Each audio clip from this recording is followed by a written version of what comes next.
साथीहरू good morning.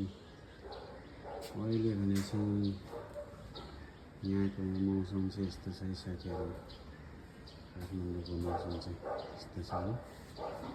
त्यो लगाएर हिजो राति घाम तेरो पानी परेर अहिले चाहिँ घाम लागिरहेछ। चट्ट लगाइराख्ने हो।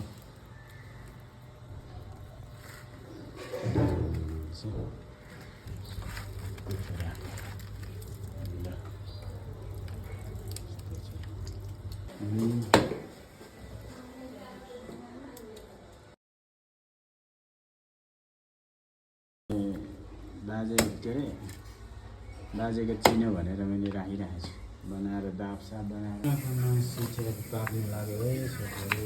यसरी मेरो कालीले पकाउनु लाग्यो। आजको पिक्छु मेरो काली भन्दा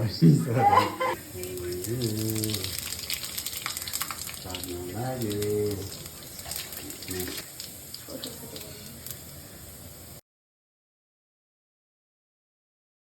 बस साथीहरू, कोदोको ढेँडो पनि रेडी भयो, यता लोकल भाइको सुप पनि रेडी भयो।